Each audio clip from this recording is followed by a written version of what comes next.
velkomin í Grænvarp. Við heyrum oft mikið talað nýframkvæmdir og virkjunarkosti sem eru á döfinni, en það eru annars konar framkvæmdir sem innan Landsvirkjunar sem kannski skipta ekki minna máli og það eru endurbætur. Og hingað til mín komin Hildigunni Jónsdóttir, hún forstöðumaður endurbóta. Velkomin. Takk fyrir það.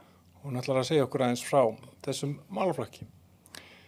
Hvað segirðu, þú stýrir þessari deild, endurbótadeild, endurbótum. Hvað gerir þið þar? Akkurat, við erum hópur núna 14 verkefnastjóra sem að stýrum þessum endurbótaverkefnum og endurbótaverkefni eru allt viða meira viðhald og endurnýjun á búnaði í virkjunum okkar. Já, þannig að það svona viðhald kannski meira svona þessi daglegu verk svona á stöðvunum, en þetta svona viða meira. Akkurat, þessi svona reglubundna viðhald sem hægt að, sem viða minna og hægt að plana innan dags, innan viku, svo eru þetta stór verkefni eins og árskoðanir sem eru viða mikil hjá rekstrinum sjálfum. Já. En allt sem krefst svona mikilla fjármuna, meiri skipulagningar að þýldum til og undirbúnings, það tökum við á okkur og sett inn á endurbóta áætlun. Já, einmitt. Og af hverju eru endurbætur mikilvægar í rekstri svona raforkufyrirtækis eins og Landsvirkjunar? Já, þetta náttúrulega líftímalenging, að mestu leyti þetta líftímalenging á okkar búnaði sem gerir það að við erum í rauninni að hámarka líftíma okkar virkjana eða aflstöðva sem náttúrulega bara talar beint inn í vision fyrirtækisins að hámarka nýtni þeirra auðlinda sem okkur treyst fyrir. Bæta nýtinguna. Já. Einmitt. Og náttúrulega stuðlar að því að reksturinn áreiðanlegur og fyrirsjáanlegur. Nákvæmlega. Hjálpar til með uppitíman sem náttúrulega það sem við státum okkur af að þessar aflstöðvar sem við höfum og höfum fjárfest í að reisa að þær hafa mikinn upptíma, eru þar að leiðandi að sinni skyldu mjög vel. Og hvernig standa okkar mannvirki svona með það sem gengur og gerist í þessu leyti og kannski líka með við virkjanir eða afstöðar annar staðar? Miðað við uppitíman á okkar virkjum erum við að standa okkur gríðarlega vel.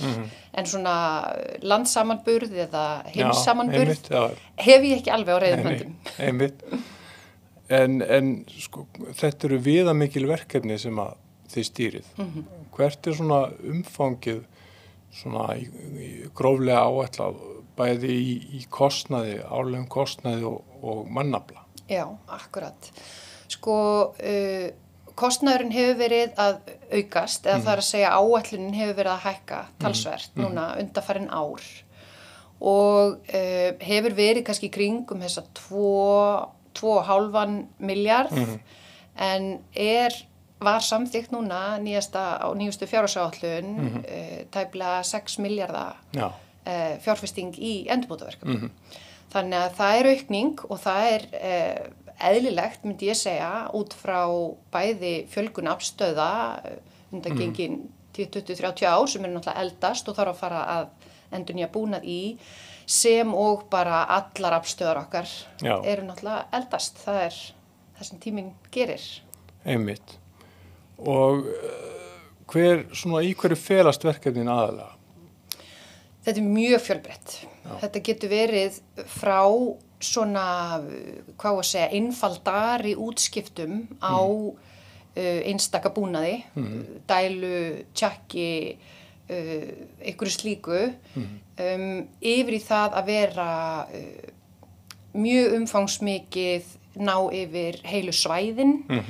Eitt af svona stóru og flóknu verkefnunum sem á borðinu okkur núna endurnýjun stjórnkerfis í öllum sogstöðvum. Já. Gríðarlega umfangsmikið verkefni. Svo höfum við verið í húsbyggingu í Múla á Þjórsárssvæði. Það líka mjög umfangsmikið.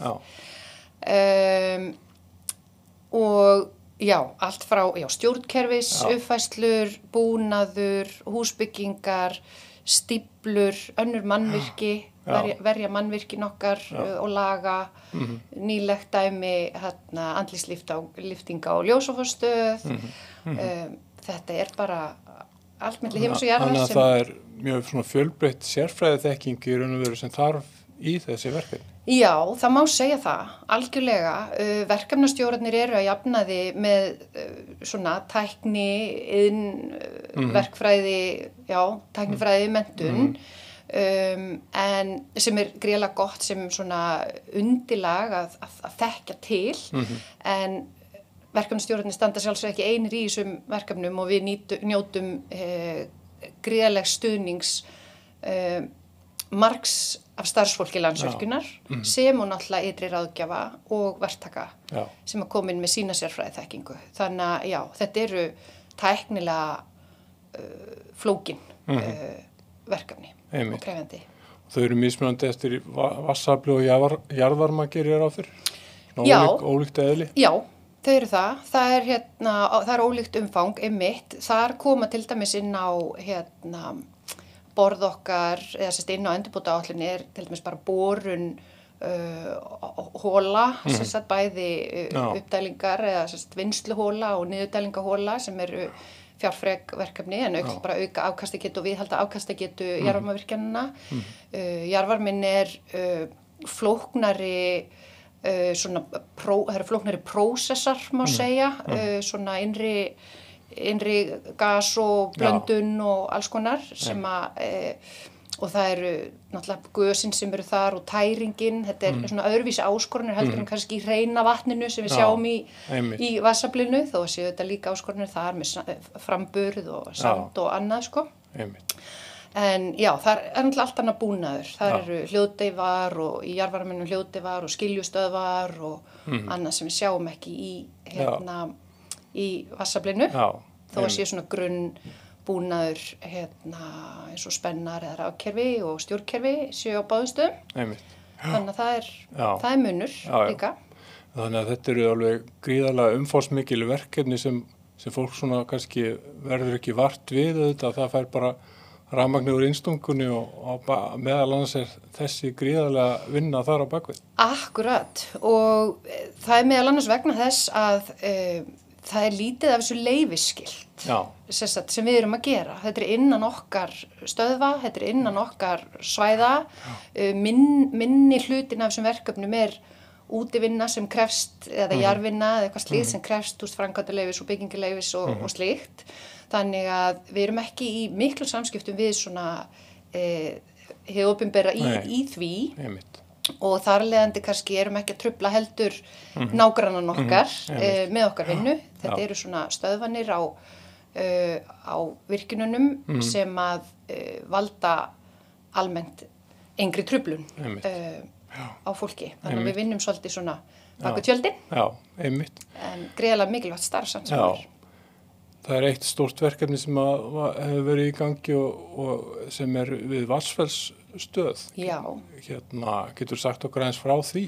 Já, þetta í rauninni neyðarverkefni. Gerist þarna verslunarmannahelgina og ég sjálf í fríi eins og við mörg og kemur mjög skyndilega upp á. Og persónulega var ég lítið svona viðriðinn þar sem það voru aðrir sem gripu boltan meðan sumir voru í fríi. En þarna bara kemur upp á sprunga, það kemur í ljós sprunga og fer að leka og vatnflæðir þar sem það almennt ekki á að flæða. Þó að mannvirki sé hannað til þess að svona atburðir geti gerst og séu og skaði sem minnst, skulum við segja, þetta svona brotnar á réttum stöðum, ef að má segja það. En þarna bara fara aðgerðir í ganga að grípa inn í og mikil öfl í gangi og gríðarlega mikilvægt að bregðast hratt við. Og fyrir kjölfarið í gang, stórt og umfangsmikið verkefni að laga þetta. Og þetta náttúrulega hefur það í för með sér að vatnflæðir ekki eins og það á að gera og verður þar af leiðandi krítískt, tímakrítískt. Já, einmitt. Þannig að flókið, umfangsmikið, tímakrítískt, þarna lögðust bara allar höndur á pló sem vettlingi gátu valdið. Einmitt, já. Og vel til tókst. Já, það fór allt farsælega. Já. Þetta sýnir okkur hvað við megum okkur oft lítils gegn náttúruöflunum. Þetta svo rosalega sterkt. Akkurat, sko. Já, einmitt. Er mikið á döfinni í endurbótunum á næstunni? Já, það er mikið á döfinni. Eins og ég nefndi, þá hefur áætlunum farið hækkandi með aukinni þörf og verkefnunum er bæði að fjölga en umfang þeirra líka að aukast. Við erum að sjá meira af svona stórum verkefnum, ekki mörgum 50 milljón króna verkefnum, heldur stærri mörg 100 milljón króna verkefnum. Einmitt. Og já, það er bara stjórnkerfi, endurnýjun, sátra, einmitt, alls konar. Þetta er eiginlega bara allur skalinn. Einmitt. Aflaukningarverkefni erum við að horfa á í Hrauneyjum. Einmitt. Listin sem sagt samanstendur af 150 lifandi verkefnum. Það er að segja, það eru verkefni sem einhver er að sinna á hverjum tíma, hvort í undirbúningi hönnun, innkaup og útboði eða framkvæmd. Það eru 150 verkefni þar. Þetta er alveg raun og veru risastór deild. Já, það má segja, þetta er risastórt umfang og það má kannski geta þess að við njótum líka liðsinnis annarra innan Landsvirkjunar í að sinna verkefnunum, þó að við séum orðin 14 og í rauninni má ekki minna vera með þetta umfang, að þá njótum við ennþá liðsinnis einstaklinga annars staðar sem sitja annars staðar í fyrirtækinu sem eru bæði að stýra verkefnunum og svo auðvitað taka þátt í verkefnunum líka. Ef það er einhver ákveðin sérþekking sem að er það til staðar eins og bara borun vinnsluholna í jarðvarmanum. Það er svolítið sérhæfð verkefni og það er einstaklingur sem hefur tekið það sér innan jarðvarmans að stýra þeim þó þau séu endurbóta áætlun og kunnum við honum að sjálfsögðu þakkir fyrir það. Það tekur aðeins álagið af okkur. En við höfum þá þann sið hjá grænvarpinu að fá gesti til að segja aðeins frá sjálfum sér. Já. Hvað getur þú sagt svona aðeins deili á sjálfrið þér? Hvaðan þú ert og þú ert sprenglærð og hvernig endaður hjá Landsvirkjun? Akkurat, já. Ekki endilega í þessari röð? Takk fyrir þessa spurningu. Já, ég er, hvaðan ég er? Ég verð ekki að gangast við því að ég sé Grafarvogsmær. Já. Þar sem að ég er svona, ekki fædd en uppælinn að mestuleyti.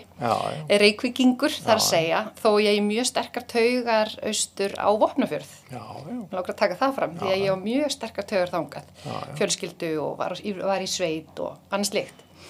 En ég sem sagt fer í verkfræði, vélverkfræði, sem var í rauninni svona ákveðið ég var að halda svona dyrunum opnum, af því að ég vissi ekkert hvað ég vildi gera eða verða. Eins og fleiri. Eins og fleiri held ég. En þetta var svona útilokkunaraðferðin, ekki lögfræði og ekki læknisfræði og ekki, en eftirsætt verkfræðin, prófum það. Og það var bara greiðlega gagnlegt og gaman í öllu þessum fögum sem þar voru. Svo fer ég í að vinna hjá Mannvit á milli BS og master, eða þarna eftir BS-inn og kynnist þar byggingu Hellisheiðarvirkjunar eða tek þátt í þar svona litlum hluta þar í fyrst sumarvinnu og svo er ég að vinna þar í ár og þá heillast ég af orkugeiranum og endurnýjanlegri orku og það má segja að það hefur ekki verið aftur snúið síðan þá, þannig ég hef haldið frekar stífri stefnu í bara innan orkugeirans, fer svo til New York í master við Columbia og held mínum fókus á svona orkuna, en það er kannski minna renewable eða endurnýjanleg orkufókus þar, en það var svona demand side management eða sustainability, svona meira og það var bara mjög gaman, en þó var ég með prófessor sem var mjög hrifinn af Íslandi og jarðvarmanum og svona og því, og ég var aðeins að vinna í svona það sem hét Combined Heat and Power, það er að segja orðið að framleiða orku og hita samtímis. Svo flytti til Danmerkur og í framhaldi af verun í New York og hjá Ørsted sem heitir í dag, áður Dong Energy, heitir nú Ørsted og þau eru hvað þekktust fyrir í dag sína vindmyllugarða. Það var náttúrulega fór í gegnum ákveðin svona transition, ef við svona segja, úr svona bruna orku í græna orku. Þar var ég í 8 ár í þróun vindmyllugarða á hafi, mestmegnis. Svo liggur leiðin heim, svona þegar börnin eru komin 2 börn og man fyrir að sakna tengsla netsins og baklandsins og fer þá til Orku náttúrunnar í 4 ár tæp og kem svo hingað. Og það í rauninni bara, það var svona svipa starf og hér og auðvitað bara orkufyrirtæki þjóðarinnar, alltaf verið heitlandi og svona einhver möguleg svona leiðarstjarna eða eitthvað í öllu þessu sko, að maður myndi mögulega koma einhvern tíðan hingað sko, bara liggur mjög beint við svona þegar þú heyrir sögunar ekki. Jú, einmitt. Það er þetta giska á þá framvindumála. Það ekki? Já. Einmitt. Þannig að þú ert búin að vera hérna í nokkur ár. Ég er búin að vera hérna í að verða 4 ár. Í febrúar. Og hvernig hefur Landsvirkjun tekið á móti þér? Vel. Já. Þetta er góður staður að vera, yndislegt fólk, með mikinn metnað og mikla ástríðu og þar bara ég heima. Þar ég komin heim. Ástríðan fyrir þessu göfuga markmiði, heimur knúin endurbýrari orku og mikil fagmennska og bara yndislegt sko. Já, frábært. Þá held ég að þetta sé bara orðið gott spjall hjá okkur og ég þakka bara kærlega fyrir komuna. Takk kærlega fyrir að fá mig. Og við sjáumst í næsta þætti af Grænáppinu.